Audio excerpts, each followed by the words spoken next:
బైబిల్లో నుండి ఈ జూన్ నెల ఈ చివరి ఆదివారం దేవుని సంధికి వచ్చిన మనందరితో దేవుడు మాట్లాడుతున్నాడు. మీ అందరికీ వందనాలు తెలియచేస్తూ ఈ మాటలు ప్రకటిస్తున్నాను. 84వ కీర్తన, కీర్తనల గ్రంథం 84వ అధ్యాయం 10వ వాక్య భాగాన్ని నేను చదువుతాను. శ్రద్ధగా మీరు మనసు పెట్టి ఈ మాటలు నాతో కూడా చెప్పాలని ప్రేమతో తెలియచేస్తున్నాను. 84వ కీర్తన 10వ వచనం. నీ ఆవరణములో, అందరు భక్తులు చెప్పండి, నీ ఆవరణములో ఒక్క దినము గడుపుట 1000 దినముల కంటే శ్రేష్టము. భక్తిహీనుల గుడారంలో నివసించుట కంటే నా దేవుని మందిర ద్వారం నద్ద ఉండుట నాకిష్టము. మీకు ఎంత ఇష్టమో అంత గట్టిగా చప్పలు కొట్టండి. Very good. ఈరోజు ఈ వాక్యంలోంచి పరిశుద్ధాత్ముడు మనందరితో మాట్లాడి బలపరచునుగాక. అయ్యగారు, ఇది ఎప్పటి నుంచో సండే స్కూల్ నుంచి కంఠస్థ వాక్యం అయ్యా. నా మందిరంలో ఒక్క దినము గడుపుట 1000 దినాల కంటే శ్రేష్టమైనది. ఆ మాట ఎన్నోసార్లు మనం చదివాం, ఎన్నోసార్లు మనం కంఠస్థం చేసిన మాట ఇది. కానీ ఇందులోంచి పరిశుద్ధాత్ముడు కొత్త కోణంలో బైబిల్ క్విజ్ కొరకు మరలా నేను చదువుతూ ఉన్నప్పుడు దేవుడు నాకు ఇచ్చిన ఒక ప్రకటన మీకు జ్ఞాపకం చేయడానికి ఇష్టపడుతున్నా. అదేమిటంటే 1000లో ఉన్న విశిష్టత అనండి. ఈరోజు మన మెసేజ్ టైటిల్ ఏంటంటే 1000లో ఉన్న విశిష్టత. నోట్ చేసుకోండి, 1000లో ఉన్న విశిష్టత, స్పెషాలిటీ ఆఫ్ 1000. దేవుడు అంటారు, ఒక్క దినము గడిపితే 1000 దినాల కంటే శ్రేష్టము అన్నాడు. అంటే దేవుని మందిరానికి వచ్చే విధానం, దేవుని సన్నిధి పట్ల మనకుండే మక్కువ గురించి అసలు ఈ 84వ కీర్తన అంతా స్పెషాలిటీ ఏమిటంటే దేవుని మందిరం గురించే. దేవుని మందిరం గురించి అసలు ఈ కీర్తన ఎవరు రాశారు? అసలు వాస్తవంగా చెప్పుకోవాలంటే కీర్తనలు అంటేనే దావీదు అని మనకి బాగా తెలుసు. దావీదు రాజు గారు కీర్తనల గ్రంథాన్ని రాసినట్లుగా మనం చదువుతుంటాం. ఒక దావీదు ఒక్కడే కాదు, దావీదుతో పాటు చాలామంది కీర్తనలు రాశారు. దావీదు రాశారు, తన కుమారుడైన సొలొమోను రాశారు, ఆసాపు గారు రాశారు, ఆ తర్వాత కోరాహు రాశాడు, మోషే రాశాడు. చాలామంది భక్తులు ఈ కీర్తన గ్రంథాన్ని రాశారు. ఎక్కువగా దావీదు రాశాడు కాబట్టి దావీదు కీర్తనలను చదువుతుంటారు. కానీ ఈ 84వ కీర్తన ఎవరు రాశారంటే కోరహు కుమారులు రాశారు. కోరహు కుమారులు ఎవరు అంటే మీలో చాలామందికి తెలుసు. వాళ్ళ తండ్రి గారు కోరహు దేవునికి విరోధంగా తిరుగుబాటు చేసి మోషే మీద తిరగబడి, నాయకత్వం మీద, సేవకుని మీద తిరుగుబాటు చేసి చివరికి అడ్రస్సే లేకుండా భూమి నెరవిడిచింది. అలాగే అధోపాతాలకు దిగిపోయిన పరిస్థితి. కానీ వాళ్ళ పిల్లలు అలా లేరు. కోరహు కుమారులు ఎలా ఉన్నారంటే ఇంచుమించు కోరహు కుమారులు 11 కీర్తనలు రాశారు. వాళ్ళు రాసిన మొట్టమొదటి కీర్తన చదువుతూ ఉంటుంటే, దుప్పి నీటి వాగుల కొరకు ఆశపడినట్లు నీ కొరకయ్యా మా ప్రాణం ఆశపడుతుంది. చాలా అద్భుతంగా కోరహు కుమారులు రాసిన కీర్తనలన్నీ కూడా చాలా అద్భుతంగా కనబడతా ఉంటాయి. ఈ ఉదయకాలం పరిశుద్ధాత్ముడు మరింతగా శ్రేష్టమైన సందేశంగా మనతో మాట్లాడి బలపరచునుగాక. ఈ 84వ కీర్తన వాళ్ళు ఇలా ప్రారంభించారు. నీ మందిరం సైన్యములకు అధిపతి యెహోవా, నీ నివాసములు ఎంత రమ్యమయ్యా. నీ మందిర ఆవరణని చూడాలని నా ప్రాణం ఆశపడుతుంది. అది సొమ్మసిల్లుచున్నది, ఇంకా కేకలు వేస్తూ ఉంది. దేనికోసమయ్యా నీ తపనంటే, నీ కొరకు దేని కొరకయ్యా నీ ఆశ అంటే, దేవుని మందిరాన్ని చూస్తే చాలు, ఆ మందిరంలో అడుగు పెడితే చాలు, అదే నాకు గొప్ప. మందిర ఆవరణను చూడాలని నా ప్రాణం ఆశపడుతుంది. ఇంకా మాట్లాడుతూ ఆ కీర్తన ప్రారంభిస్తూ వాళ్ళు ఇలా అంటున్నారు అన్నమాట, నీ మందిరమందు నివసించే వాళ్ళు ధన్యులవుతారయ్యా. బలిపీఠం దగ్గర పిచ్చుకులకి ఒక నివాస స్థలం దొరుకుతుంది. వానకోవులుందే గూడు పెట్టుకోవడానికి ఒక స్థలం దొరుకుతుంది. ఇదిగో నీ వలన బలము నొందిన జనులు ధన్యులవుతారు. యాత్ర చేసే మార్గములు వాళ్ళకి అతి ప్రేమగా ఉంటుంది. వాళ్ళు బాకాలోయలో బడి వెళుతూ తలను జలమయంగాను దీవెనలతోనూ దేవుడు తొలకరివాన్ను కప్పుతున్నాడని మాట్లాడుతూ సియోనులో దేవుని సన్నిధిలో ప్రతి వాళ్ళు కనబడాలి. ఇలా ప్రారంభించుకుంటూ వస్తూ ఇదిగో నీ మందిరంలో ఒక్క దినము గడపటం 1000 దినాల కంటే శ్రేష్టం. మీ పక్కోళ్ళకి షేక్ హ్యాండ్ ఇచ్చి ఇదే మాట చూడకుండా చెప్పండి ఒకసారి. నీ మందిర ఆవరణంలో, నా ముఖం కాదు వాళ్ళ ముఖం చూసి చెప్పండి, నీ మందిర ఆవరణంలో ఒక్క దినము గడుపుట 1000 దినముల కంటే శ్రేష్టము. చప్పట్లు చప్పట్లు చప్పట్లతో సంతోషంగా మీ ముఖంలో ఆ 1000 దినాల ఆశీర్వాదాన్ని దేవుడు మీ కౌగిట్లో లేకపోతే మీ ఒళ్ళో దేవుడు కలుగు చేయనుగాక. మీ తల మీదకి దేవుడు ఆ దీవెన వర్షం కురిపించునుగాక. సేవకుడిగా నా ప్రార్థన. కానీ విచారకరమైన విషయం ఏమిటంటే, ఫస్ట్ సండే ఆరాధన ఎట్లా ఉంటుందంటే, జనం మీదకి జనం, రాజ్యం మీదకి రాజ్యం, అసలు కూర్చోడానికి ప్లేస్ దొరకదు. ఫస్ట్ సండే 100లో ఇంచుమించు ఒక 99% అటెండ్, ఒక 1% ఎప్పుడు ఆబ్సెంట్ ఉంటుంది. బల్లారాధన కూడా మిస్ అయ్యే భక్తులు ఉంటారు, మనం ఏం చేయలేం. 99% అటెండ్ అయిపోతారు ఫస్ట్ సండే. ఇక రెండో ఆదివారం, రెండో ఆరాధనకు వచ్చే సమయం పరిస్థితులు ఎలా ఉంటాయంటే 80% అటెండెన్స్ కనబడుతుంది.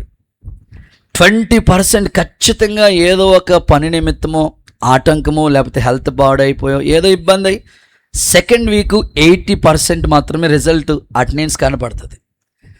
ఇక థర్డ్ సండే దేవుడి దయ వల్ల, ఇక నేను చెప్పక్కర్లేదు, మీకు చెప్పుకుంటే బాగుంటుంది. ఇప్పుడైనా మీరు 60%కి వచ్చేస్తుందట. ఇక లాస్ట్ సండే 4వ ఆదివారం వచ్చినప్పటికీ 50-50. పొరపాటున దేవుడి దయ వల్ల మే నెలలాగా 5 సండేలు ఉన్నాయనుకోండి, ఇంకా అంతే సంగతులు. ఇంకా నేను ఆశించేది ఏంటంటే, దేవుని పిల్లలు మీరు ఈ విషయం పట్టుసీర విలువ మనకు తెలిసినప్పుడు దాన్ని ఎంత భద్రంగా కాపాడుకుంటామో, డాక్యుమెంటరీ దస్తావేజులను ఎంత భద్రంగా కాపాడుకుంటామో, దేవుని మందిరం విలువ అందరికీ తెలియాలనేది నా ఆశ. ఇన్ కేస్ ఒకవేళ మీరు దూరంలో ఉండి రావటానికి అనుకూలత లేదనుకోండి, అది వేరే విషయం. అక్కడే దేవుని సంధికి వెళ్ళటము, ఎట్టి పరిస్థితుల్లో దేవుని మందిరం అనేది మనం మిస్ అవ్వకూడదు. ఒక్క దినము గడపటం 1000 దినాల కంటే శ్రేష్టమైన ఆశీర్వాదం. సేవకునిగా ఒక అన్నగా నా ప్రార్థన, ఒక్క దినము గడిపే ఈ ప్రార్థన లేదా ఈ సన్నిధిలో కూర్చున్న దీవెనలు 1000 దినాల కంటే శ్రేష్టమైన ఆ ఆశీర్వాదాన్ని దేవుడు మీ కుటుంబం మీద కుమ్మరించునుగాక. గొప్ప కార్యాలు ప్రభు జరిగించునుగాక. ఖచ్చితంగా అలాంటి దీవెనల చేత మీరు నింపబడాలని కోరుకుంటున్నాను. ఆదివారమే చాలామంది ఎన్నో ప్రోగ్రాలు పెట్టుకుంటారు. ఆదివారం ప్రయాణాలు పెట్టుకుంటారు, ఆదివారమే ఫంక్షన్స్, ఆదివారమే పెళ్ళిళ్ళు, ఆదివారమే అన్ని కార్యక్రమాలు ఆదివారమే పెట్టుకుంటూ ఉంటారు. ప్రియులారా, దేవుని మందిరం చాలా గొప్పది. దేవుడు భక్తుల ద్వారా ఆయన కార్యాలు ఎన్నో జరిగించుకుంటూ వచ్చారు. వాళ్ళ తండ్రి గారు కోరహు దేవుని మందిరానికి విలువ ఇవ్వకుండా నష్టపోయాడు. కానీ వాళ్ళ పిల్లలు దేవుని మందిరం గురించి ఎంత అద్భుతమైన, ఎక్కువగా వాళ్ళు రాసిన కీర్తనలో దేవుని గురించిన ఆ భావన, మందిరాన్ని గురించిన భావన వాళ్ళు మాట్లాడుకుంటూ వస్తూ వచ్చారు. ఈరోజు ఒక సేవకుడిగా నేను ఆశపడుతున్నాను, మీలో ఏ ఒక్కరు కూడా దేవుని మందిరాన్ని మిస్ కాకుండా, ఆయన మందిరంలో దాచిపెట్టిన ప్రతి మేలు నీ సన్నిధిలో సంపూర్ణ సంతోషం కలదు అని చెప్పినట్లు, నీ మందిరంలో వారిని నేను ఆనందింప చేస్తానన్నట్లుగా, దేవుని మందిరంలో మేలు చేత తృప్తిపరుస్తానని చెప్పిన ప్రతి వాగ్దానం, దేవుని మందిరంలో ఉన్న ప్రతి దీవెనలు మీకు, మీ పిల్లలకి, మీ కుటుంబానికి పరలోకపు తండ్రి ప్రసాదించునుగాక. గట్టిగా హల్లెలూయా అని చెప్తారా? ఒక చిన్న ఉదాహరణ చెప్పి, దేవుని మందిరంలో ఒక్క దినము గడపటం 1000 దినాల కంటే శ్రేష్టమా అనడానికి ఒక చిన్న ఉదాహరణ చెప్పి, 1000లో ఉన్న విశిష్టత ఏంటో ముచ్చటగా 3 మాటలు చెప్తా. ఎందుకు ప్రభు ఒక్క దినాన్ని 1000 దినాల ఆశీర్వాదంతో పోల్చాడో చెప్పే ముందు ఒక చిన్న ఎగ్జాంపుల్ మీకు జ్ఞాపకం చేస్తాను. ఒక ప్రాంతంలో ఒక రాజు గారు ఉండేవారు. ఆ ప్రాంతం అంతటిని చక్కగా పరిపాలన చేసే రాజు. అయితే ఈ రాజు యొక్క స్పెషాలిటీ ఏమిటంటే ప్రతి వ్యక్తిని కూడా, ప్రతి ఇంటికి ఇంటి వద్దకే పాలన అనేటట్లుగా ప్రతి వ్యక్తి దగ్గరికి వెళ్ళి పరామర్శించేవాడు. అప్పుడప్పుడు మేము సేవకులుగా గృహాలు దర్శించినట్లుగా ఈ రాజుగారు ప్రతి వ్యక్తిని, ప్రతి కుటుంబం దగ్గరికి వెళ్ళి, బాగున్నారా, మీ కుటుంబాలు బాగున్నాయా, మీ ఇంట్లో పరిస్థితులన్నీ బాగున్నాయని అన్ని పరామర్శించి పలకరించి అందరినీ పరామర్శించి వస్తూ ఉండేవాడు. సింహాసనం మీద మాత్రమే కూర్చుని ఉండే స్థితి కాదు. సింహాసనం మీద కూర్చోవలసిన సమయంలో సింహాసనం మీద కూర్చునేవాడు. ఇక మిగిలిన సమయం అంతా కూడా ప్రజలతోనే ఉండేవాడు. ఒకరోజు గ్రామాలు తిరిగి, ప్రాంతాలు తిరిగి, గృహాలు దర్శిస్తూ ఉన్నాడు రాజుగారు. ఒక ఇంటికి వెళుతున్న మార్గంలో ఒక వ్యక్తి అరుగు మీదే, వాళ్ళకి సరైన ఇల్లు లేదు, వాకిలి లేదు, ఆ అరుగు మీదే పాపం చిన్నగా ఇబ్బంది పడుతూ చాలా ఒక పట్ట ఒకటి వేసుకుని ఆ పేదరికంలో చాలా ఇబ్బందిలో ఉన్నాడు ఆ వ్యక్తి. ఆ వ్యక్తిని రాజుగారు చూసిన వెంటనే దయ కలిగి, రాజు కదా, అయ్యా నీకెవరు లేరా అని అడిగాడు. ఎవరు లేరయ్యా, సరైన సౌకర్యాలు ఏమీ లేవయ్యా అన్నాడు. సరే, ఓ పంచేది కానీ, ఈ రాజుగా ఈ దేశంలో, ఈ ప్రాంతంలో నేను అందరినీ పట్టించుకుంటున్నాను, అందరి యొక్క యోగక్షేమాలు కనుగొంటున్నాను. కాబట్టి అందరినీ పట్టించుకున్న రీతిగా నిన్ను కూడా పట్టించుకుంటున్నాను. నీకు ఇబ్బందుల్లో ఉన్నావు కదా, ఈరోజు మా యొక్క కోటలోనికి, రాజుగారి ఈ కోటలోనికి వచ్చి ఆశ్రయం ఇస్తాను, నీకు నాతో ఉండి ఈరోజు చక్కగా అంత భోజనం చేసి వెళ్ళిగాని రా అని ఇన్విటేషన్ ఇచ్చాడు. సరే, ఇంకేముందయ్యా, ఎందుకంటే పేదరికంలో ఉన్నాడు, ఇబ్బందుల్లో ఉన్నాడు, చాలా సమస్యల్లో ఉన్నాడు కనుక రాజుగారు ఇన్విటేషన్ ఇస్తే గబగబ బయలుదేరి అద్భుతంగా ఆ రాజుగారు సంస్థానంలోనికి, కోటలోనికి ఈ వ్యక్తి వెళ్ళాడు. వెళ్ళిన వెంటనే రాజుగారు కోట చూసిన వెంటనే ఎంత వైభవంగా ఉందంటే అద్భుతంగా అన్ని చూసిన వెంటనే ఆనందమైపోయాడు. ఇక రాజుగారి భోజనాలు అంటే ఎట్లా ఉంటాయో అద్భుతమైన ఆహారం, అన్ని ఏర్పాట్లు ఉన్నాయి. తిన్నాడు. తిన్న వెంటనే ఇక వెళ్ళిపోయే సమయం ఆసన్నమైంది. వెళ్ళేటప్పుడు రాజు దగ్గరికి పిలిచి అంటాడు, ఇదిగో నేను నీకు 2 ఆప్షన్స్ ఇస్తాను, 2 అవకాశాలు ఇస్తాను. వినాలి, బాగా వినాలి. 2 అవకాశాలు నీకు ఇస్తాను. ఈ 2 అవకాశాల్లో నువ్వు ఏది కోరుకుంటావో కోరుకో అని రాజు ఆ పేదవాడితో చెప్పాడు. వెంటనే ఇవ్వండి అయ్యా, అంతకన్నా భాగ్యమే, మీరు అవకాశం ఇస్తే కాదనుకుంటానా అని. ఆ రాజుగారు ఇచ్చిన మొట్టమొదటి అవకాశం ఏమిటంటే 1000 వెండి నాణాలు నీకు ఇస్తా. ఈ వెండి నాణాలన్నీ పట్టుకుని వెళ్ళి నువ్వు ఎంత హ్యాపీగా ఉండాలనుకుంటున్నావో, ఎంత ఆనందమయమై ఉండాలనుకున్నావో అంత హ్యాపీగా బ్రతుకు. మొదటి ఆప్షన్ 1000 వెండి నాణాలు నీకు ఇస్తాను. రెండో ఆప్షన్ ఏంటంటే ఒక్కరోజు నా రాజ సముఖములో ఇక్కడే నేను ఏ ఆహారం తింటానో అదే ఆహారం నీకు వడ్డిస్తాను. నేను ఎక్కడ పడుకుంటానో అక్కడే నీకు చోటు ఉంటుంది. అన్ని రాజుగా ఈ సంస్థానంలో నాకు ఎంత అధికారం ఉందో నీకు కూడా ఈ ఒక్కరోజే, నీకు కూడా అన్ని సకల సౌకర్యాలన్నీ కూడా నీకు ఏర్పాటు చేయబడుతుంది. ఆప్షన్ నీకే ఇస్తున్నాను, కోరుకో అన్నాడు. అయ్యా, నా వైపు చూడండి, మీరైతే ఏం కోరుకుంటారు?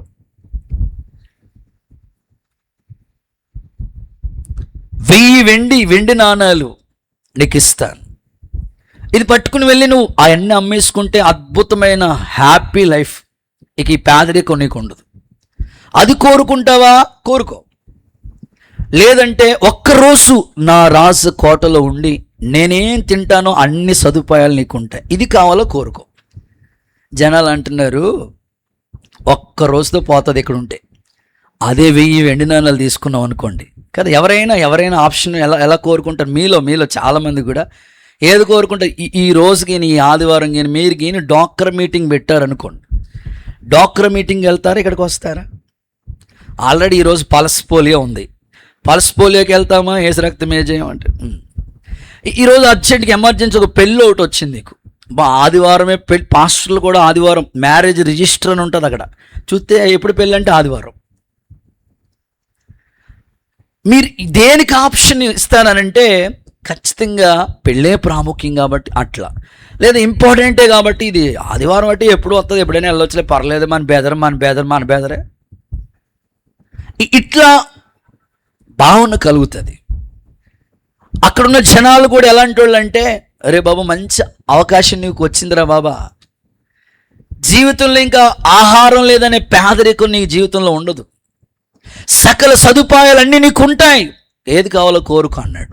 వెంటనే ఆ రాజు దగ్గర ఆ పేదోడు ఆలోచించుకుని అన్నాడు, అయ్యా వెండి నాణాలు 1000 వెండి నాణాలు నాకు వద్దు, కానీ నీతో ఒక్కరోజు ఆహారం తిని నీ బల్ల దగ్గర కూర్చుని నీతో ఉండడానికి ఒక అవకాశం నాకు ఇవ్వండి అయ్యా అని ఆ అవకాశాన్ని కోరుకున్నాడు.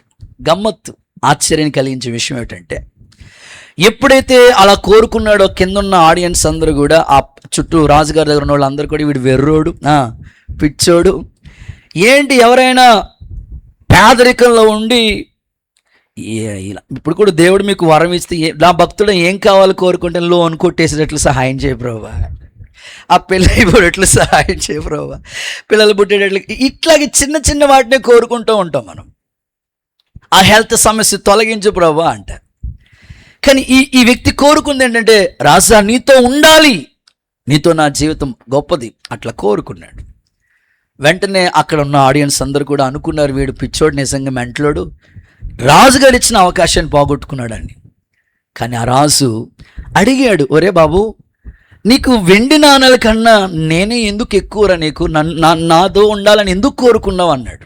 వెంటనే ఆ రాజుతో ఈ పేదవాడు చెప్తాడు, అయ్యా నువ్వు నాకు వెండి నాణాలు ఇచ్చావనుకో, వినాలి, బాగా వినాలి, ఆ 1000 వెండి నాణాలు అమ్మేసుకుంటే డబ్బు వస్తుంది, నాకు మంచి ఆహారం ఉంటుంది, కానీ నేను ఒంటరినయ్యా, ఇవన్నీ పట్టుకుని వెళ్ళి ఒకవేళ ఎక్కడైనా పడుకుందామన్నా, ఏమైనా ఉందామన్నా నాకు అంత ప్రశాంతత దొరకదు, కానీ నీతో ఒకరోజు గడిపితే నీకెంత గౌరవం ఇస్తున్నారో ఇక్కడ ఉన్న వాళ్ళందరూ కూడా నాకు అంతే గౌరవం ఇస్తున్నారయ్యా,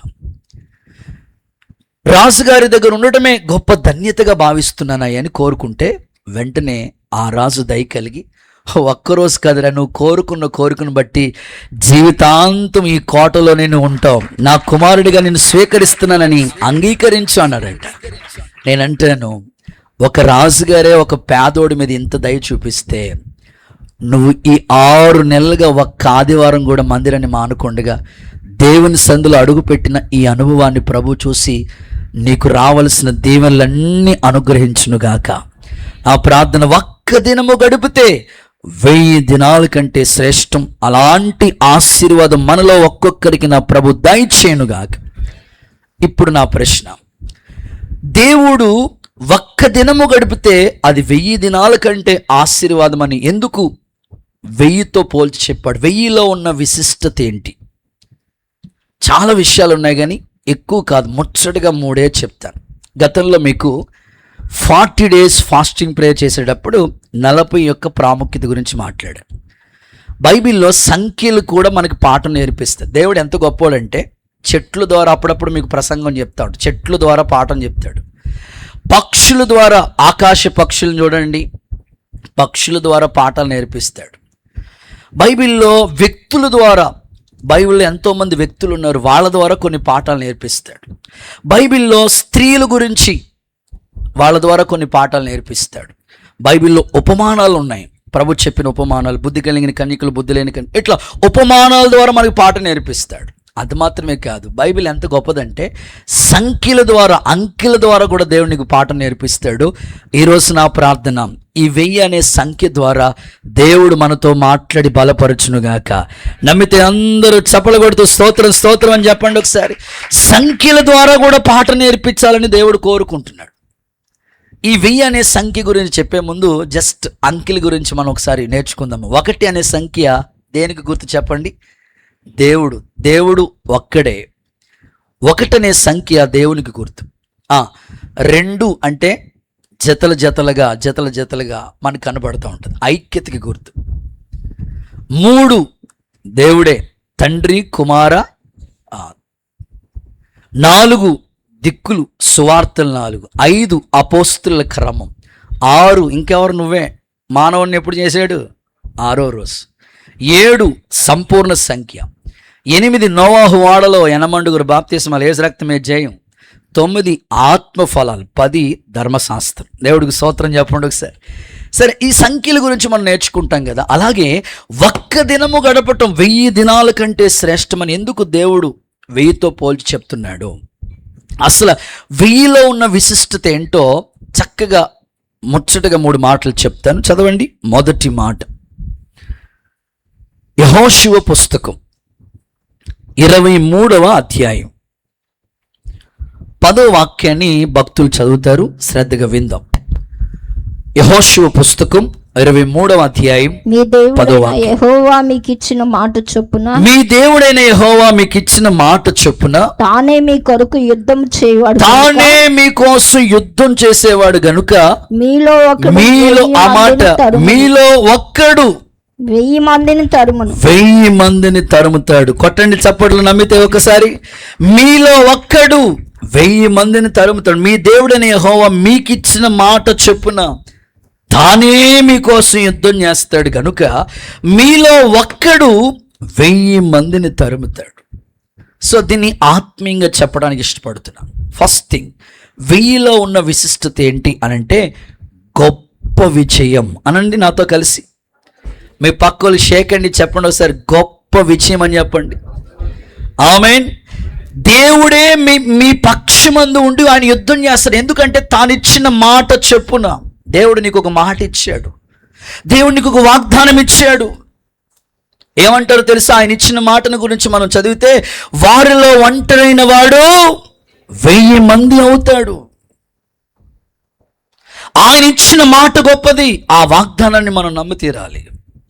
మీలో ఒక్కడు, ఇదిగో ఆయన మీ పక్షమందుండి యుద్ధము చేసి మీలో ఒక్కడు 1000 మందిని తరుముతాడు. దాని అర్థం ఏమిటంటే 1000లో దేవుడు దాచిపెట్టిన ఒక గొప్ప విశిష్టత ఏంటి అనంటే గొప్ప విజయం. ఇప్పటి వరకు నువ్వు ప్రయత్నించి ఒకవేళ యుద్ధం నువ్వు చేస్తున్నావేమో. కొంతమంది కుటుంబాల్లో ఎలా ఉంటుందంటే రోజు యుద్ధమే, ఏ రోజైనా సైలెంట్ ఉంటుంది, అస్సలు రోజు యుద్ధమే. నేను ఆశించేది ఏంటంటే నువ్వు యుద్ధం చేస్తే అవదు. దేవుడు నీ పక్షమందు నిలబడితే అద్భుతమైన పోరాటంలో కూడా దేవుడు నీకు విజయం అనుగ్రహించునుగాక. గట్టిగా హల్లెలూయా చెప్తారా? అదే ప్రభు మాట్లాడుతాడు. నేను ఇచ్చిన మాట ఉంది చూసారా, ఆ మాట వాగ్దానం. ప్రభు ఇలా మాట్లాడతాడు తన పిల్లల కోసం మాట్లాడుతూ, ఇదిగో నా ఆజ్ఞలు మీరు గిని గైకుంటే 1000 తరాల వరకు మిమ్మల్ని కరుణిస్తాను. ఆయన ఇచ్చిన మాట ఎప్పుడు తప్పిపోలేదండి. ఆకాశం గతించిపోవచ్చు, భూమి గతించిపోవచ్చు, కానీ నా మాటలు గతించమన్నాడు ప్రభు. నిజంగా దైవజనుడిగా ఒక అన్నగా నేను ఆశపడుతూ మీకు చెప్తున్నాను, తప్పకుండా దేవుని సన్నిధిలో మీరు గడిపే ఈ సమయం ఉంది చూసారా, ప్రభువునందు ఈ ప్రయాసం చూసారా, ఏది వ్యర్థం కాదు. ఇంత పెందల కాడే ఈ వేకువచామునే దేవుని పాదాల దగ్గరికి వచ్చి కూర్చుని దేవుని సన్నిధిలో మొరపెట్టుకుంటున్న సంభవాలన్నిటినీ ఆయన గమనిస్తూ ఉన్నాడు. ఆయన మరిచిపోటుకు అన్యాయస్తుడైన దేవుడైతే కాదు. ఆయన నీకు ఇచ్చిన మాట పక్కనగా తప్పకుండా ఆయనే నీ పక్షమందు నిలబడి యుద్ధం చేసి ఖచ్చితంగా ఒక గొప్ప జయాన్ని నీకు ఇస్తాడు. ఒక్కడు 1000 మందిని తరిమేటట్లుగా అంత ఘన విజయం యేసు నామములో నీకు దేవుడు ప్రసాదించునుగాక. ఒక వాగ్దానం చదివిస్తాను చూడండి. సమూయేలు మొదటి పుస్తకం 26వ అధ్యాయం 25వ వాక్యం చూడండి ఒకసారి. ఆ వాగ్దానం నువ్వు చేతులెత్తి ప్రతిరోజు నీ బిడ్డల కోసం నమ్మి విశ్వసించి ప్రార్థన చేయాలి. నువ్వు ఘనకార్యాలు పూనుకుని విజయము నొందుదువుగాక. నాతో కలిసి చెప్పండి ఈ మాట. నీవు ఘనకార్యాలు పూనుకుని, ప్రతి ఒక్కరు చెప్పాలి, నీవు ఘనకార్యాలు పూనుకుని విజయము నొందుదువుగాక. నమ్మితే అందరూ చప్పలబడండి ఒకసారి. ఈ వాగ్దానం దేవుడు నీ పట్ల నెరవేర్చునుగాక. ఇది దేవుడిచ్చిన మాట. నువ్వు దేవుని సందులో ప్రార్థించినప్పుడల్లా ఈ వాగ్దానాన్ని నమ్మి ప్రార్థించాలి. అయ్యా నీవిచ్చిన మాట చెప్పున నీ ప్రజల పక్షమని యుద్ధం చేస్తానన్నావు.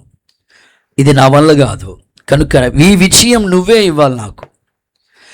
వారి బాహువు, వాళ్ళ ఖడ్గము, వాళ్ళ ఆయుధం వాళ్ళకి జయం ఇవ్వలేదంట. కీర్తనలో చదువుతూ ఉంటే దేవుని దక్షిణ హస్తమే, ఆయన ముఖకాంతియే వారికి విజయం ఇచ్చిందట. అందుకే ఈ మాట దేవుడు చెప్తున్నాడు, నువ్వు ఘనకార్యాన్ని పూనుకుంటావు, నువ్వు విజయాన్ని చూస్తావు. ఒకవేళ ఇంతవరకు నీ జీవితంలో అపజయాలు గుండా వెళ్ళవేమో, కానీ దైవజనుడిగా నేను కోరుకుంటున్నాను, దేవుని సన్నిధిలో మీరు గడిపిన సమయం, ప్రభు పాదాల దగ్గర నువ్వు కార్చిన కన్నీళ్లు ఏది వృధా కాదు. దేవుని పాద సన్నిధిలో ఖచ్చితంగా ఒక దీవెన దేవుడు నీ కోసం దాచిపెట్టాడు. ఆ దీవెన ఏంటంటే గొప్ప విజయాన్ని నువ్వు కళ్ళతో చూస్తావు. శత్రువుతో నీకు రోజు పోరాటమే, అపవాదితో నీకు రోజు పోరాటమే, శరీరానికి ఆత్మకు రోజు పోరాటమే. ఈ పోరాటంలో జయం ఖచ్చితంగా నీ కొరకే దేవుడు దాచిపెట్టాడు. యేసు నామములో గొప్ప ఘన విజయం మనందరికీ దేవుడు దయచేయునుగాక. దావీదు ఒక్కడేనండి, దావీదు ఒక్కడే గొల్యాతుని జయాన్ని పొందటానికి, గొల్యాతుని పడగొట్టడానికి, ఇశ్రాయేలు సైన్యం మీదకి వచ్చిన ఆ గొల్యాతు మీద జయం పొందటానికి దేవుడు ఎంత గొప్ప ఘన విజయాన్ని ఇచ్చాడండి. బాలుడే కానీ దేవుడు యుద్ధం చేశాడు. కనుక మీ కుటుంబాల్లో కూడా గొల్యాతు లాంటి ఎత్తైన సమస్యల్ని ఎదుటున్నాయి. ఆ సమస్యను చూసి ఏంటో నా వల్ల కాదు, ఇక నిరాశ చేస్తుంది.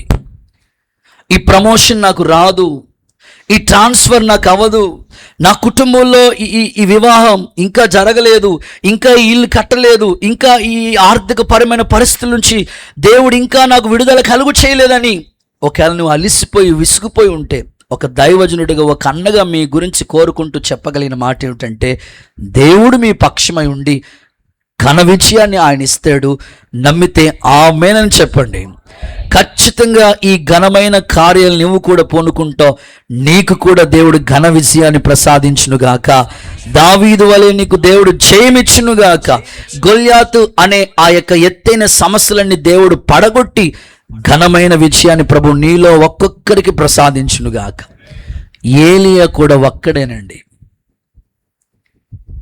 ఇటు ప్రక్క చూస్తే 400 మంది బయలు ప్రవక్తలు, ఇటు పక్క చూస్తే 450 మంది ఆషేరుదేవు ప్రవక్తలు. ఏలియా ఒక్కడే ఉన్నాడు. ఏలియా పక్షమందు దేవుడు ఉన్నాడు కనుకనే ప్రార్థనలో పోరాడుతూ ఉంటుంటే ఎంత గొప్ప విజయం వచ్చిందండి. దేవుని పిల్లలకి ఆయుధం ప్రార్థనే. రహస్యమందు చూస్తున్న దేవుడు నీ తండ్రి నీకు ప్రతిఫలం ఇస్తాడు, నీ కన్నీళ్లు తుడుస్తాడు, నీ దుఃఖాన్ని నాట్యముగా మారుస్తాడు. అయితే ఈ యుద్ధంలో నువ్వు అలసిపోకూడదు. మీరు పోరాడేది శరీరంతో కాదు, ఆకాశ మండలమందున్న దురాత్మలతో. కొన్ని నీ జీవితంలో విజయం రాకుండా కొన్ని దురాత్మలు అడ్డుపడుతున్నాయి, అవి నీకు కనబడవు. నీ పిల్లల మీదకి ఆ దీవెన రాకుండా, వాళ్ళకి ఒక మంచి భవిష్యత్తు కలగకుండా కొన్ని దురాత్మలు ఆటంకపరిచే కొన్ని దురాత్మలు. ఒక వ్యక్తి మీద అపవాది కాడి పనిచేస్తూ ఉంది. దేవుడు దాన్ని విరగ్గొట్టడానికి నువ్వు మోకరించగలిగితే, దేవుని సన్నిధిలో ప్రార్థనలో నువ్వు పోరాడగలిగితే ఒక గొప్ప జయాన్ని నీ కోసం దేవుడు దాచిపెట్టాడు. ఏలియా ఒక్కడే కానీ అద్భుతమైన విజయాన్ని దేవుడు ఏలియాకి ఇచ్చినట్లుగా నీ తల కూడా దేవుడు పైకెత్తి ఘన విజయాన్ని దేవుడు ప్రసాదించునుగాక. గట్టిగా హల్లెలూయా అని చెప్పండి. ఒక వాగ్దానం చదివిస్తాను చూడండి. యెషయా గ్రంథం 60వ అధ్యాయం 20వ వచనం. ఈ వాగ్దానాన్ని ఎత్తి మనం ప్రార్థన చేయాలి. చదవండి ఒకసారి. యెషయా గ్రంథం 60:20. నీ సూర్యుడి ఇక మీదట అస్తమించడు, నీ చంద్రుడు క్షీణింపడు. అందరూ సరే ఆమేనని చెప్పండి. యెహోవాయే నీకు నిత్యమైన వెలుగుగా ఉండును, నీ దుఃఖ దినములు సమాప్తములగును. ఓకే, నీ జనులందరూ నీతిమంతులయుందురు. నన్ను నేను మహిమపరుచుకున్నట్లు వారు నేను నాటిన కొమ్మగాను నేను చేసిన పనిగాను ఉండి. 22 చదవక్క, 22 చదవ. వారిలో ఒంటరి అయిన వాడు 1000 మంది. వారిలో 20 వచ్చిన కాదు 22. వారిలో ఒంటరి అయిన వాడు 1000 మంది అగును. ఎన్నిక లేనివాడు బలమైన జనమగును. యెహోవానగు నేను ఆ మాట తగిన సమయం, ఒక రైట్ టైం ఒకటి ఉంది. తగిన సమయం అందు ఈ కార్యాన్ని నేను త్వరబెట్టబోతున్నాను. అందరూ చప్పలు కొడుతూ ఒకసారి యేసయ్యకి మహిమ చెల్లిద్దామా? వారిలో ఒంటరైన వాడు 1000 మంది అవుతాడు. ఎన్నిక లేనివాడు బలమైన జనం అవుతాడు.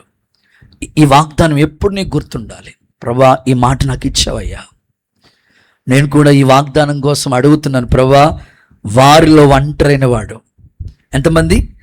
1000 మంది అవుతానన్నావు ప్రభా. ఇప్పటికొక మెయిన్ చర్చి 300 మెంబర్స్ చేసావయ్యా. ఇంకెంత రీచ్ అవ్వాలి? 700కి రీచ్ అవ్వాలి. ప్రతిరోజు ఈ వాగ్దానాన్ని ఎత్తి ప్రార్థిస్తున్నాను. రహస్యమందు చూస్తున్న దేవుడు మన ప్రార్థనకి ఖచ్చితంగా సమాధానం ఇస్తాడు. 1000 మంది పట్టే మందిరాన్ని మనం కట్టబోతున్నాం. నమ్మితే ఆమేనని చెప్పండి. దర్శనం ఖచ్చితంగా దేవుడు నెరవేరుస్తాడు. యేసు నామములో వాగ్దానాలన్నీ మన పట్ల నెరవేర్చబడును గాక. జరుగుతుంది. ఆటంకాలు ఉండవా? ఉన్నాయి. ఎదిరిస్తాడు ప్రభు. స్థలం గురించి మీకు చాలాసార్లు చెప్తా వచ్చాం. మొన్న కూడా మాట్లాడడం, అయ్యా స్థలం ఇస్తానన్నారు కదా ప్రభువుకి. ప్రభు బిడ్డే ప్రభుకే ఇస్తానన్నాడు. ఆ రేట్ ఎంతో చెప్పండి బాబు అంటే అదొకటే చెప్పట్లేదు. స్తోత్రం. పోనీ ఫ్రీగా ఆయన ఇచ్చేస్తాడా? లేదు, అట్లన రాదు. సర్లే, అది కదిలించకపోతే ఈ పక్క స్థలం అన్న ఆయన కొంచెం కదిపించండి బాబు, కదిలించండి అయ్యా అని అంటే, ఆయనతో మాట్లాడితే నాకు ఒక ఎక్స్పెక్టేషన్ ఉందండి, కానీ అంత అడగట్లేదులే, కొంచెం తగ్గించి అంటున్నాడు. అసలే రోడ్లు లేవు, ఏవీ లేవయ్యా, ఇక్కడ ఎడారి లాంటి ప్రాంతం మొత్తం. ఒకప్పుడు ఇదంతా అట్లా. ఇక అడిగిన మాస్టర్ గారు ఇంక అంటారు, దేవుడే చేయాలి బ్రదరు, దేవుడికి స్తోత్రం చెప్పండి ఒకసారి. అదే ఆయనే యుద్ధం చేస్తాడు. గట్టిగా ఆమెను చెప్పండి ఒకసారి. మీ పక్క వాళ్ళకి షేక్ అని చెప్పండి, దేవుడే యుద్ధము జరిగించునుగాక, జయము నీకు ఇచ్చునుగాక. సో ఇప్పుడున్న ప్రార్థన శక్తి చాలదు, అందరం పోరాడుతున్నాం. 1వ తారీఖు నుంచి ఆన్లైన్ ప్రేయర్స్ చేయబోతున్నాం. దేవుడి పాదాలు పట్టుకోబోతున్నాం. దేవుడు ఖచ్చితంగా మీ కుటుంబాల్లో, సంఘములో దేవుడు జయం అనుగ్రహించునుగాక. ఓడిపోతామని ఎప్పుడు అనుకోవద్దు, ఎట్టి పరిస్థితుల్లో నువ్వు అనుకోవద్దు. అంతిమ విజయం దేవుని పిల్లలకే. ఎప్పుడు ఓడిపోయేటట్లుగా చేయడు దేవుడు. ఓడిపోనివాడండి తన పిల్లల్ని.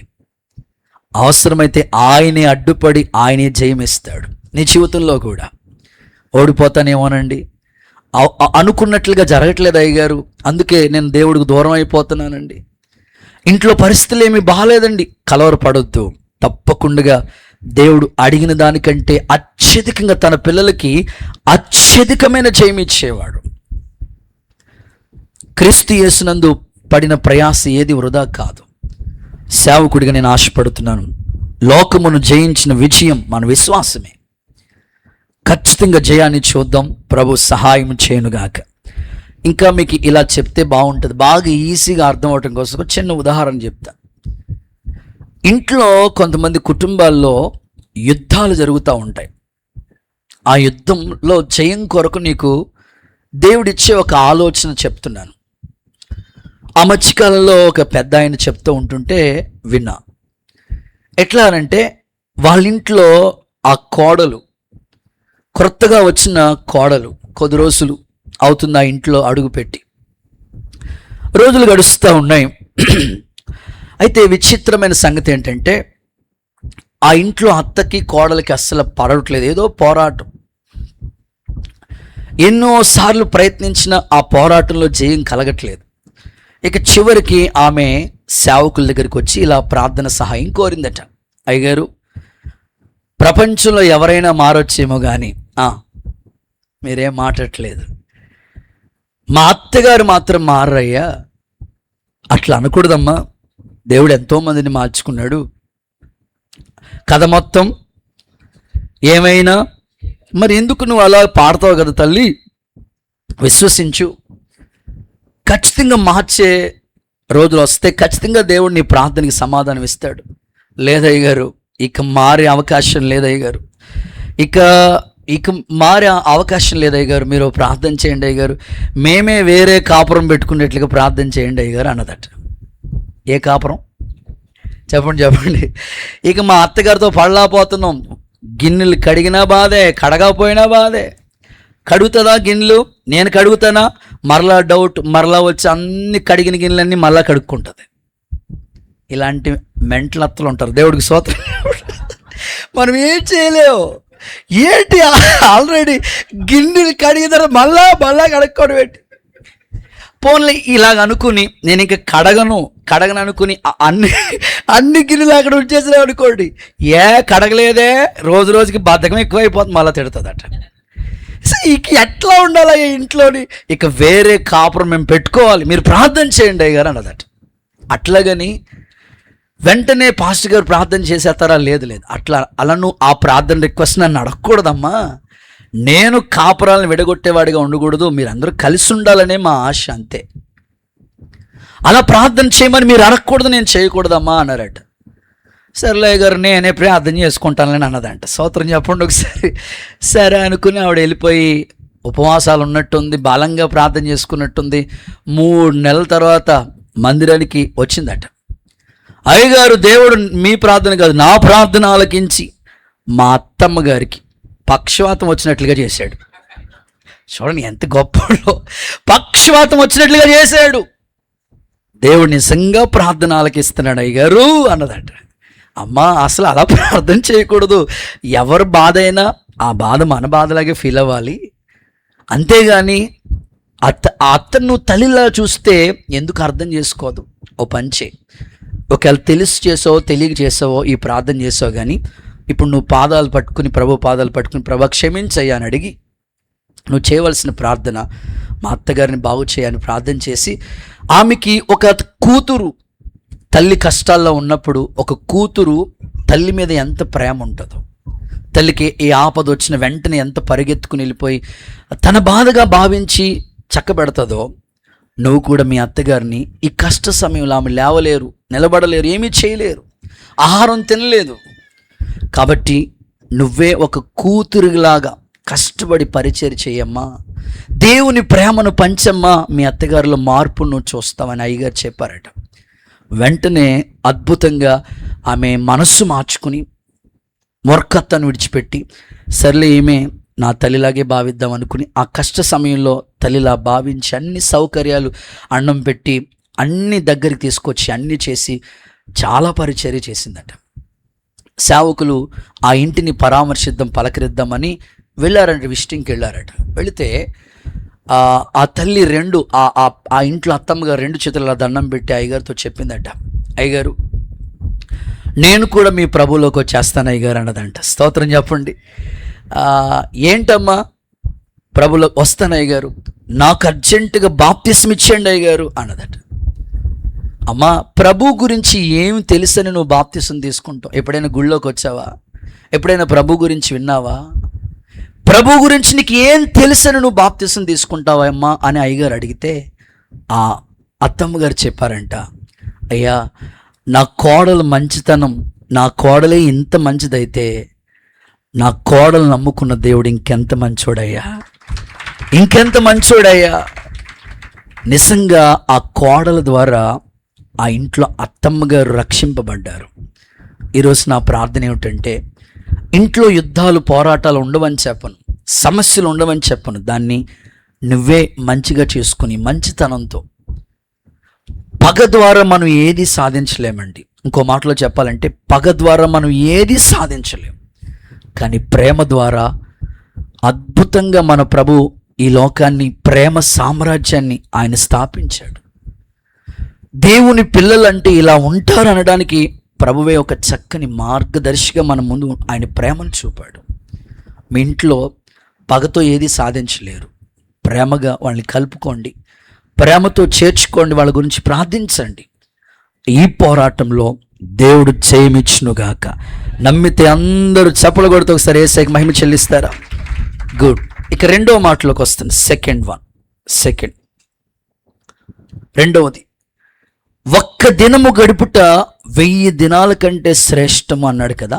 ఎందుకు 1000తో ప్రభు పోల్చి చెప్పాడో 1000లో ఉన్న శ్రేష్టమైన అనుభవం ఏంటి, విశిష్టత ఏంటి అని అంటే చదవండి. రాజుల మొదటి పుస్తకం 3వ అధ్యాయం. రాజుల మొదటి పుస్తకం 3వ అధ్యాయం 4వ వచనం చదువుతారా భక్తులు? రాజుల మొదటి పుస్తకం 3వ అధ్యాయం 4వ వచనం. గిబియోను ముఖ్యమైన ఉన్నత స్థలమై ఉండెను గనుక బలులు అర్పించుటకై రాజు అక్కడికి పోయి ఆ బలిపీఠం మీద 1000 దహన బలులను రాజు అక్కడికి వెళ్ళి ఆ బలిపీఠం, రాజుల గ్రంథం మొదటి అధ్యాయం, రాజుల మొదటి గ్రంథం 3వ అధ్యాయం 4వ వచనం. చెప్పండి.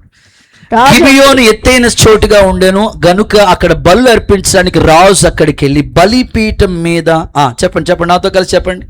బైబిల్ తీయండి ఒకసారి చూడండి అయ్యా భక్తులారా. బలిపీఠం మీద ఎన్ని? 1000. గడిగా చెప్పాలి ఎన్ని? 1000 దహన బలులు అర్పించాను. చాలు. ప్రభు మందిరంలో ఒక్క దినము గడపటం 1000 దినాల కంటే ఎందుకు శ్రేష్టమైనది అనంటే రెండో మాట ఏమిటంటే సమర్పణ అనండి. ఇక్కడ సొలొమోను 1000 దహన బలు అర్పించాడు. దహన బలం అంటే దహించి వేయటం, అది సమర్పణకి గుర్తు. ఈ మందిరం ప్రారంభోత్సవం, దేవుని మందిరం అంతా అద్భుతంగా కట్టాడు. ఈ బలిపీఠం దగ్గరకు వచ్చి బలి అర్పించేటప్పుడు 1000 దహన బలు అర్పించాడు సొలొమోను. ఎందుకు అనంటే అదొక చక్కని త్యాగానికి, సమర్పణకి గుర్తుగా కనబడుతుంది. ఈ ఉదయకాలం ఒక సేవకుడిగా, ఒక అన్నగా, ఒక తండ్రిగా నేను కోరుకుంటున్నాను, మీలో దేవుని మందిరంలో ఒక్క దినము గడపటం 1000 దినాల కంటే శ్రేష్టమైన ఒక ఆశీర్వాదాన్ని దేవుడు ఎప్పుడు కలుగు చేస్తారంటే ఖచ్చితంగా నీలో ఒక త్యాగం దేవుడు కలుగు చేయాలి. ఆరాధన కావచ్చు, దేవుని మందిరం కావచ్చు, ఖచ్చితంగా దేవుని సన్నిధిలో నువ్వు ఒక సమర్పణతో కూడిన భక్తి నువ్వు చేయాలి. భక్తి అందరూ చేస్తారండి. మనం ఒక కీర్తన పాడుకుంటూ ఉంటాం, సమర్పణ గురించి ఒక కీర్తన పాడుకుంటూ ఉంటాం. దేవునికి సమర్పణ చేయము. ఇప్పుడు పాత పాటలు లేవులేండి అన్నీ. సమర్పణ చేయము, నీ దేహము, ధనము, సమయం. ఇప్పుడు సమయాన్ని దేవుని కొరకు కేటాయించుకోవాలంటే నీకు ఉన్నది 24 గంటలు. అయ్యగారు 24 గంటలు కూడా సరిపోవట్లేదండి, సరిపోదు. కానీ నువ్వు త్యాగం చేసుకోవాలి. సమయాన్ని అడ్జస్ట్ చేసుకుంటూ దేవునికి ఇవ్వాల్సిన టైం ఆయనకి ఇస్తే ఖచ్చితంగా నీ జీవితంలో కార్యాలు చేస్తాడు. పాత పాట ఒకటి పాడుకుందాం, చాలా సీరియస్గా చూస్తున్నారు మీరు. F minor. స్తోత్రం చెల్లింతుము. వచ్చిన వాళ్ళు పాడొచ్చులే, రాపోతే వద్దు. నోరు తెరిచి యేసు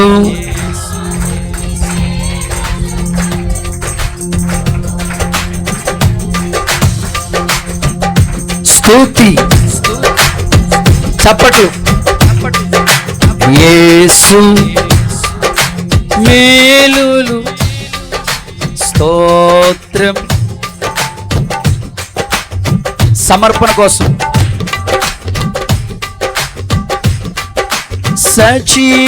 సజీవయాగముగా మన శరీరము సమర్పించి, సజీవయాగముగా మన శరీరము సమర్పించి, సంపూర్ణ సిద్ధినొందా శుద్ధాత్మను నొసగితి. సంపూర్ణ సిద్ధినొందా శుద్ధాత్మను నొసగితి. అందరు చేతులకి స్తోత్రం, చేతులుపుతూ స్తుతి. యేసు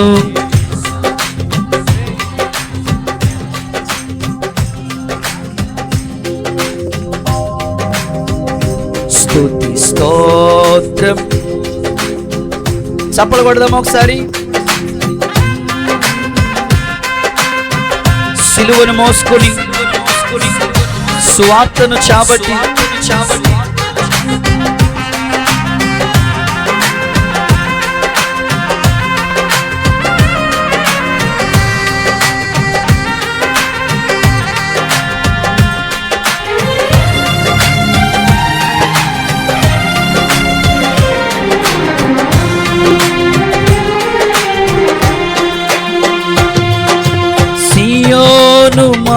మార్గములో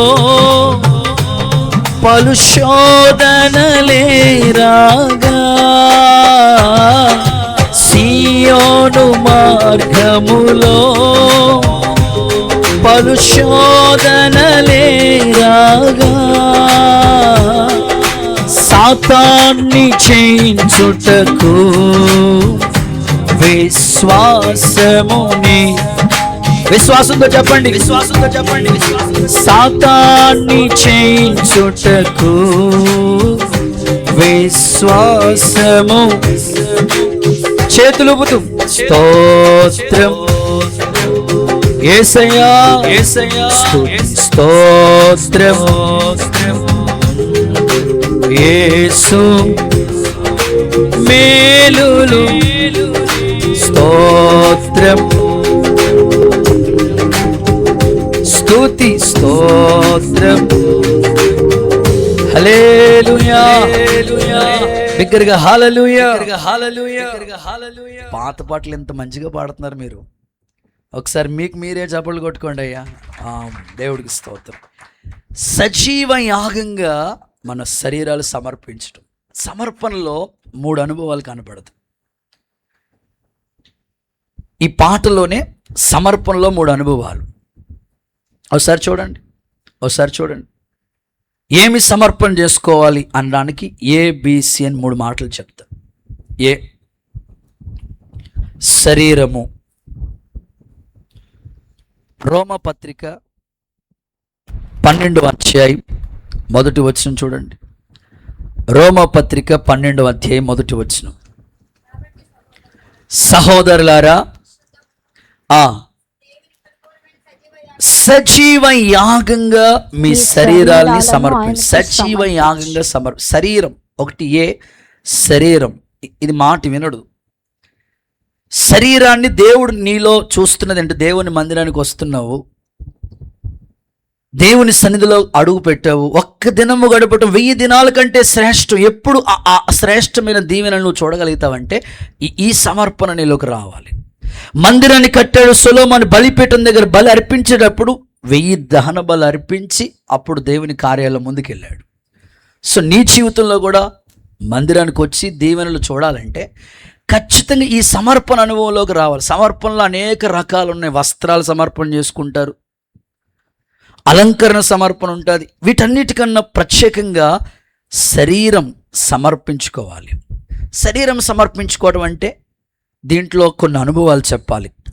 కన్నుంది చూసారా, ఈ కన్నుతో యోబు ఒక నిబంధన చేసుకుంటాడు, చెడ్డ దాన్ని నేను చూడను.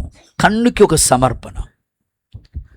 కంటికి ఈ విషయంలో అపవిత్రమైందని నేను చూడకుండా ఒక సమర్పణ, ఒక త్యాగం ఆయనలోకి వచ్చింది. నెక్స్ట్, చేతులు కొన్నిసార్లు చెయ్యకూడని పనులు చేస్తుంటారు. భార్యను కొడుతూ ఉంటారు కొంతమంది భర్తలు, సంవత్సరాల తరబడి మళ్ళీ సంఘంలో పెద్ద ఆయన చితక్ కొడతాడు. ఇంకా నీవు త్యాగం రాకపోతే ఎలా? కాళ్ళు వెళ్ళకూడని స్థలాలకి, ఆ పేకాడ దగ్గరికి నీకెందుకు, కోడి పందాల దగ్గరికి నీకెందుకు, వెళ్ళకూడని స్థలాలు అవి. బ్రాందీ షాప్ చుట్టూ నీకెందుకు అక్కడ పని? వెళ్ళకూడని స్థలాలకు నువ్వు వెళుతున్నావు. ఇంకా ఎందుకు దీవెన రావట్లేదు? ప్రభు చెప్తున్నాడు, వెళ్ళకూడని స్థలాలకు వెళ్ళొద్దు, వినకూడని విషయాలు వినొద్దు, వ్యర్థమైన వాటి మీద మనసు పెట్టొద్దు.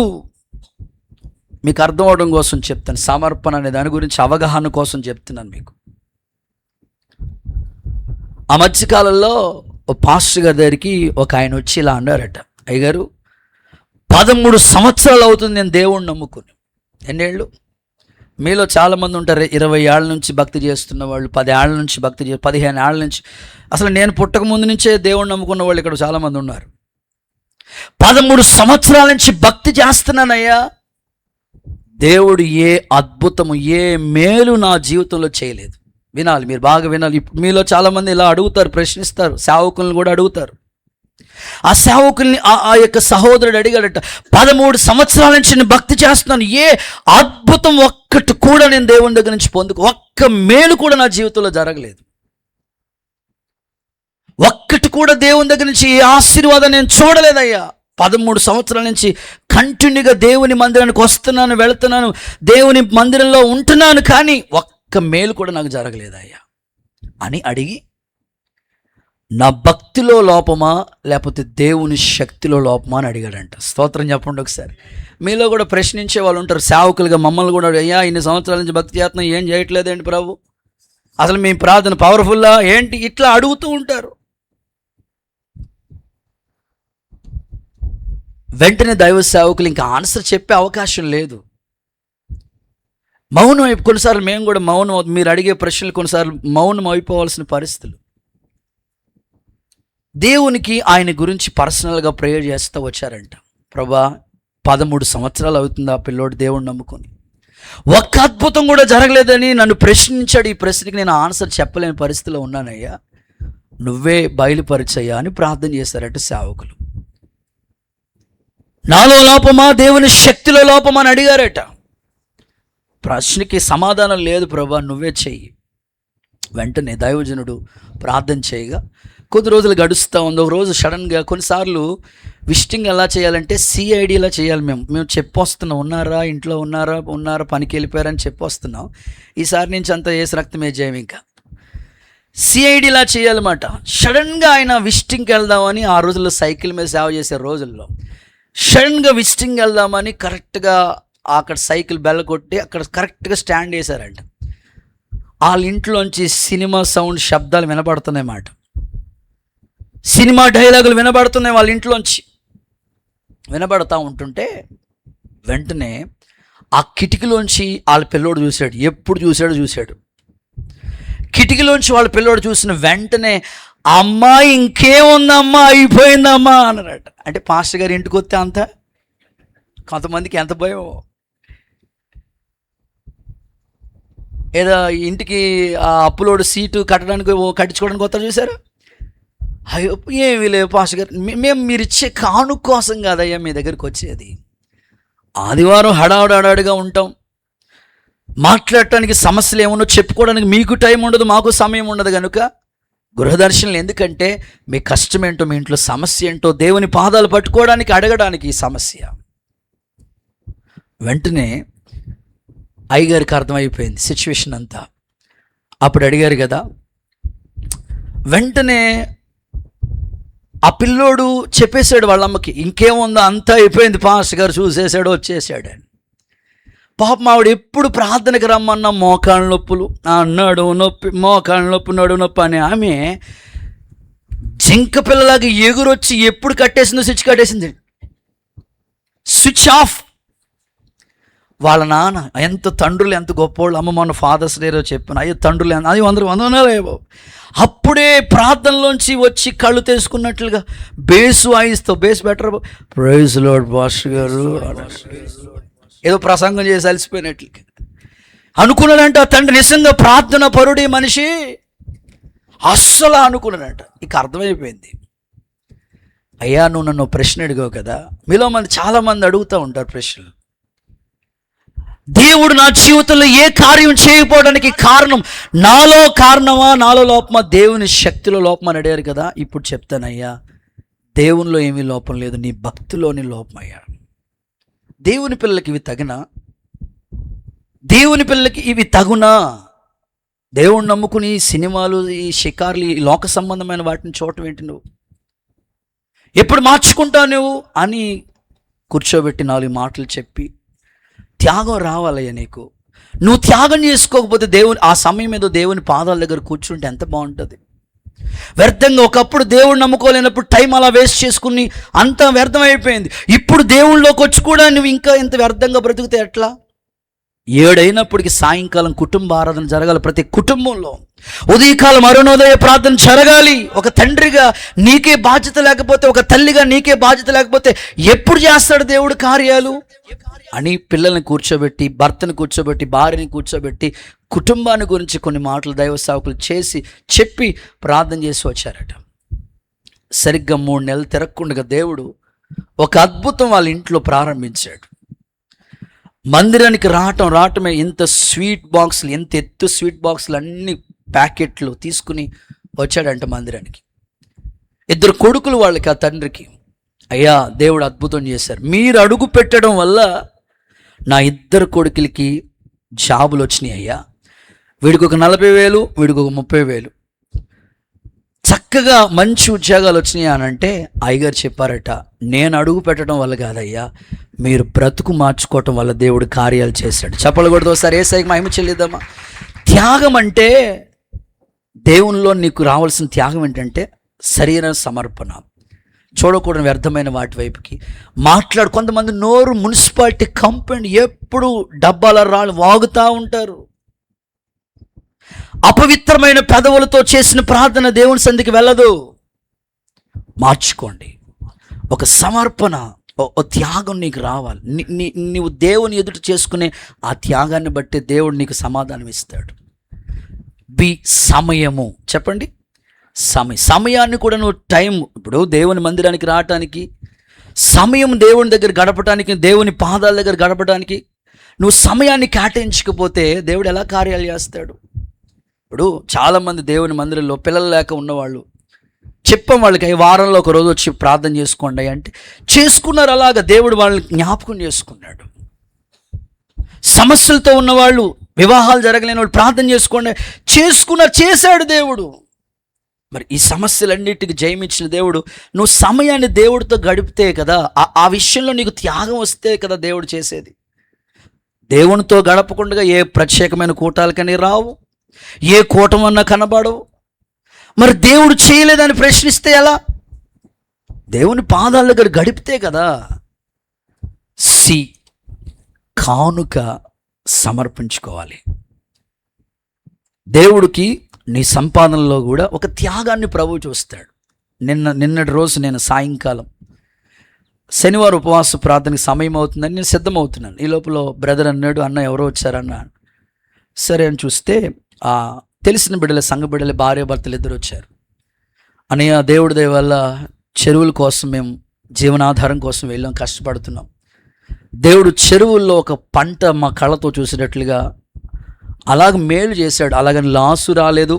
అలాగ దేవుడు కొదువులు తీర్చాడు. వాగ్దానం సమృద్ధి అయిన మేలు అనేటట్లుగా దేవుడు చేశాడని ఆ విషయంలో దేవుడు చేసిన మేలును తలంచుకుని దేవుడు చెరువుల్ని ఏ విధంగా కాపాడాడు, నష్టం కలగకుండా కాపాడని కృతజ్ఞతతో ఒక కొంత అర్పణ, త్యాగంతో వాళ్ళు అర్పించుకున్నారు. దేవుని సన్నిధిలో సంపాదనలో దేవుడికి ఏదైనా ఇవ్వాలంటే ముందు త్యాగం రావాలి. త్యాగం రాకపోతే మనం చేయలేమండి. పరిశుద్ధాత్ముడు ఈ దేవుని మందిరంలో ఉన్న ప్రతి మేలును అనుభవించడానికి 1000 దినాల కంటే ఎందుకు శ్రేష్టమైందో చెప్తున్నాను. ఆ 1000 దహన బలు అర్పించుకోవడం అంటే త్యాగం. ఇక మందిరానికి వచ్చి ఏమీ త్యాగం చేసుకోకుండా వచ్చి కూర్చుని వెళ్ళిపోతూ ఉంటుంటే ఎప్పుడు మేలు జరుగుతుంది? ఈ ఉదయకాలం ఒక పరిపూర్ణ గుండె లోతుల్లోంచి ఈ మాట మీకు చెప్తున్నాను. ఒక సేవకుడిగా విశ్వాసంతో ఈ మాటలు ప్రకటిస్తున్నాను. దేవుడు నీ జీవితంలో ఈ కార్యం ప్రారంభించునుగాక. చివరి మాట, ఆఖరి మాట చెప్పేసి ముగిస్తాను. ప్రకటన గ్రంథం, ఇది వెరీ ఇంపార్టెంట్, ఇది చాలా ప్రాముఖ్యమైనది. ఇప్పటి వరకు పై 2 విషయాలు ఇక్కడ భూమి మీద జరిగిన అనుభవాల గురించి మీకు చెప్తే, ఇప్పుడు సంఘం యొక్క స్థితిని గురించి ప్రభు మాట్లాడుతున్నారు. ఆఖరి మాట, ఒక్క దినము గడపటం 1000 దినాల కంటే ఎందుకు శ్రేష్టమైనది? 1000లో ఉన్న విశిష్టత ఏంటి? చదువుదాం. 3వ మాట చదువుకుందాము. ప్రకటన గ్రంథం 20వ అధ్యాయం 4వ వాక్యం చదువుకుని ప్రార్థనలోకి వెళ్ళిపోదాం. సింహాసనములను అందరూ ఈ మాట అందరూ చూడాలి. మీ ప్రకటన గ్రంథం అందరూ బైబిల్, అందుకే మీకు ప్రకటన గ్రంథం రాయించింది. ఒకసారి చూడండి. ఒకసారి ప్రకటన గ్రంథం 20వ అధ్యాయం 4వ వచనాన్ని అందరూ కూడా చదవండి, నోట్తో చదవండి. ఒకసారి అక్క చదువుతూ ఉంటారు, మీ నోట్తో చదవండి. సింహాసనములను చూచితిని, వాటి మీద ఆసీనులై ఉండు వారికి విమర్శ చేయుటకు అధికారం ఇవ్వబడెను. మరియు క్రూర మృగములకైనను దాని ప్రతిమకైనను నమస్కారము చేయక తమ నొసల యందు గాని చేతుల యందు గాని దాని ముద్ర వేయించుకొనని వారిని యేసు విషయమే తామిచ్చిన సాక్ష్యము నిమిత్తము దేవుని వాక్యము నిమిత్తము చెరచాదనము చేయబడిన వారి ఆత్మలో చూశాను. వారు బ్రతికిన వారై 1000 సంవత్సరాలు క్రీస్తుతో కూడా రాజ్యము చేసి 6 వరకు చదవక 6 వరకు చదువు. ఆ 1000 సంవత్సరాలు గడిచే వరకు కడమ మృతులు బ్రతకలేదు. ఇదే మొదటి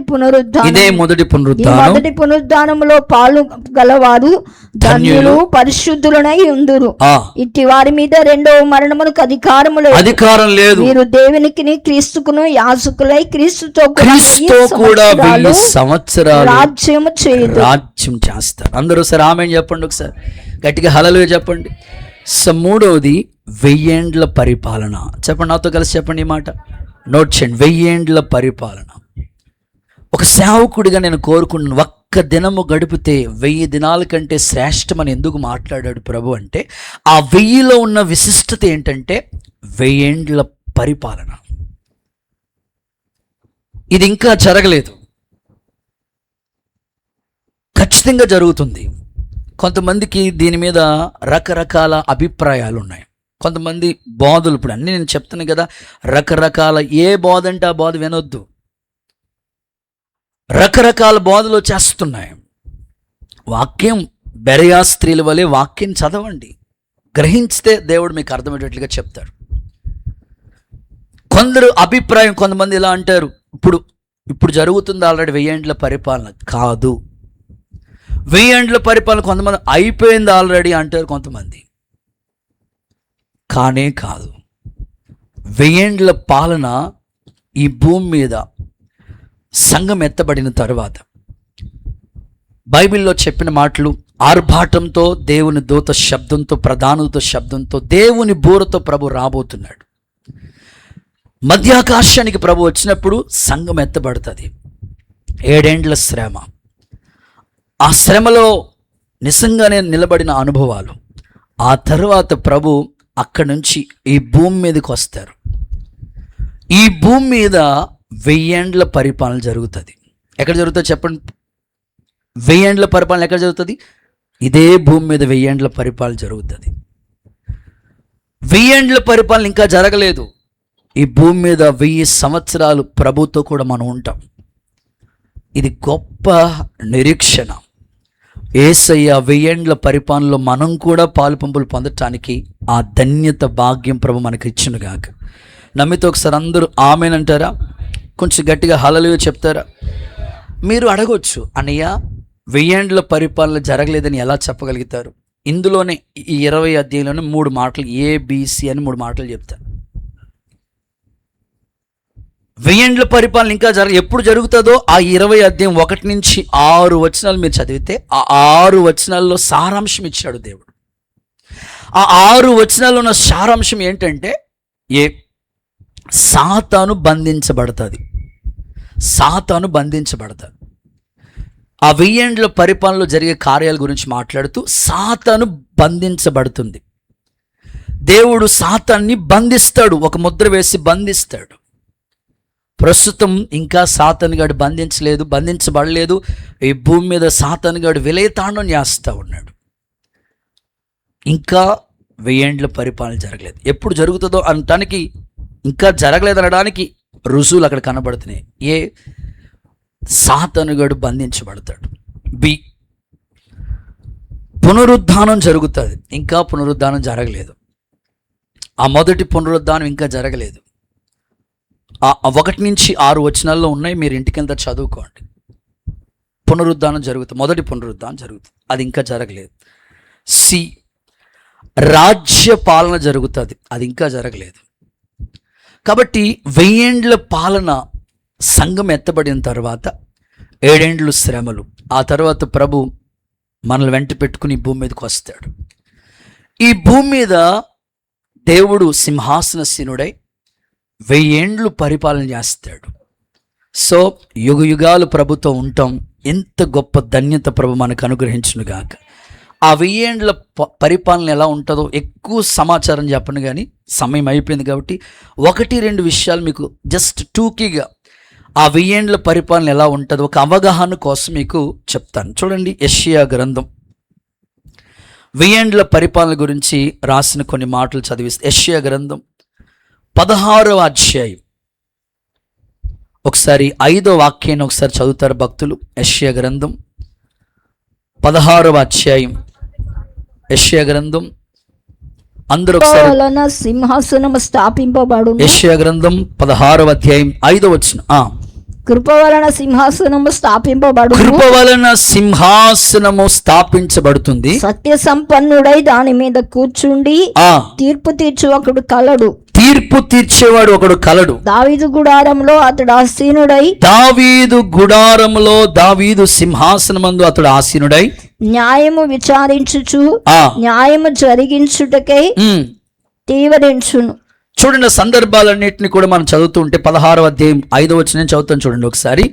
కృప వలన సింహాసనం స్థాపించబడుతుంది, సత్య సంపన్నుడైన వాడు దాని మీద కూర్చుంటాడు, తీర్పు తీర్చడానికి ఒకడు కలడు, దావీదు గుడారంలో ఆసీనుడై దావీదు సింహాసనమందు ఆయన కూర్చుని న్యాయం తీరుస్తాడు.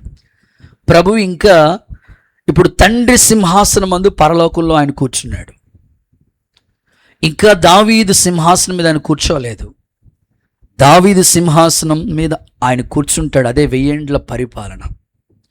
మీకు ఇంకా అర్థం అవడం కోసం కొన్ని రిఫరెన్స్లు ఇస్తాను, నోట్ చేసుకోండి ఒకసారి. లూకా సువార్త 1వ అధ్యాయం 32వ వచనం చూడండి. లూకా సువార్త 1వ అధ్యాయం 32వ వచనం చూడండి ఒకసారి.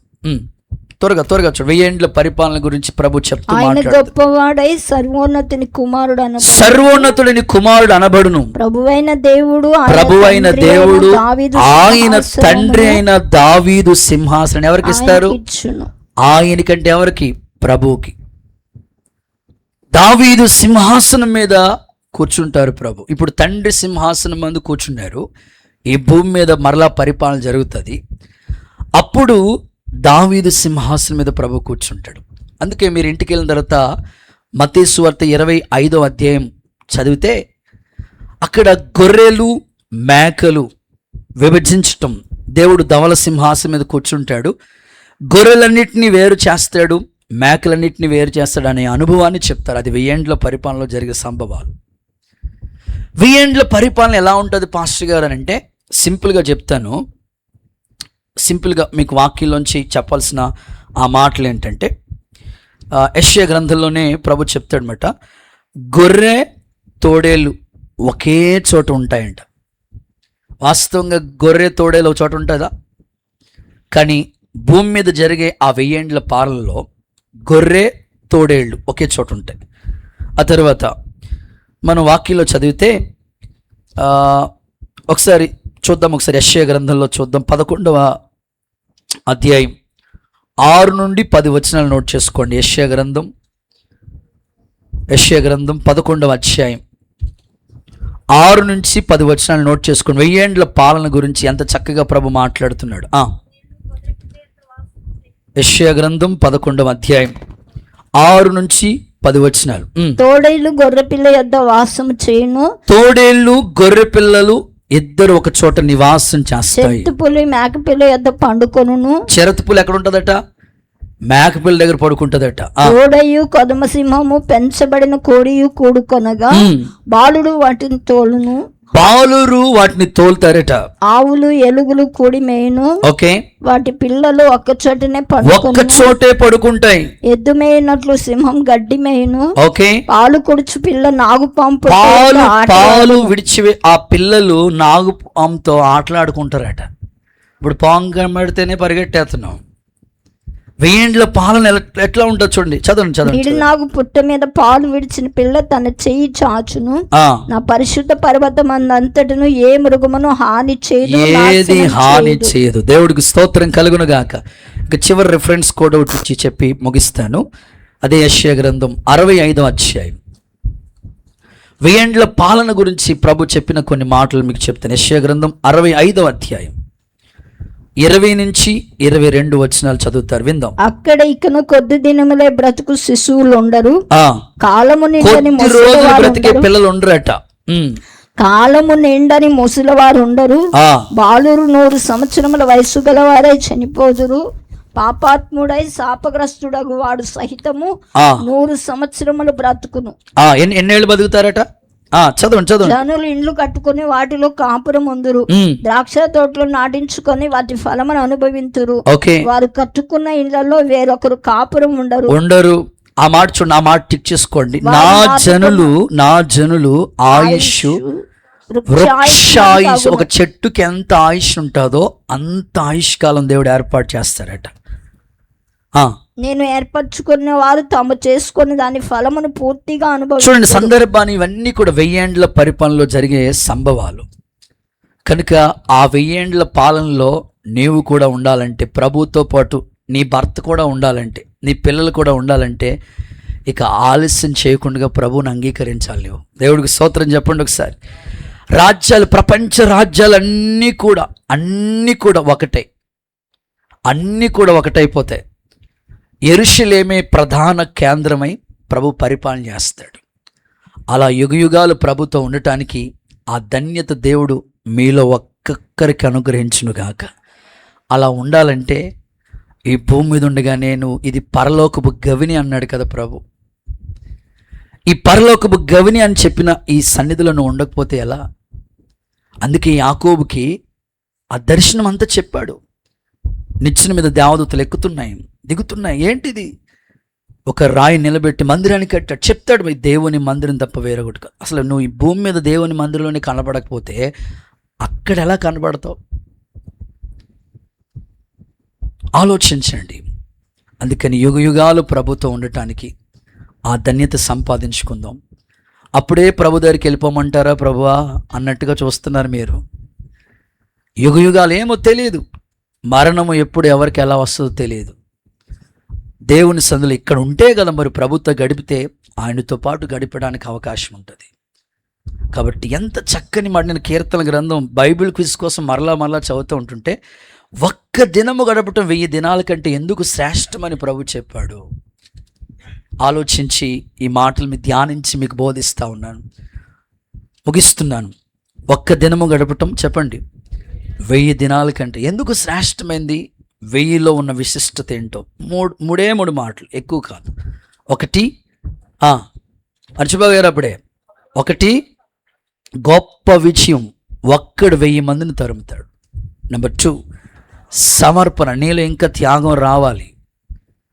సమయాన్ని దేవునికి అప్పగించుకోవాల్సినట్లుగా అప్పగించుకోండి. సో మూడవదిగా 1000 ఏండ్ల పరిపాలన జరగబోతుంది. ఆ విందులో, ఆ పాలనలో నువ్వు ఉండడానికి ప్రభువే సింహాసనం మీద రాజే కూర్చుంటాడు. యుగయుగాలు ప్రభుతో మనం ఉంటాం. అలాంటి ధన్యత మనలో అందరికీ ప్రభు దయచేయునుగాక. ఎత్తబడే గుంపులో మనం అందరం ఉందుముగాక. ఈ మాటలు దేవుడు స్థిరపరచునుగాక. అందరిలా లేచి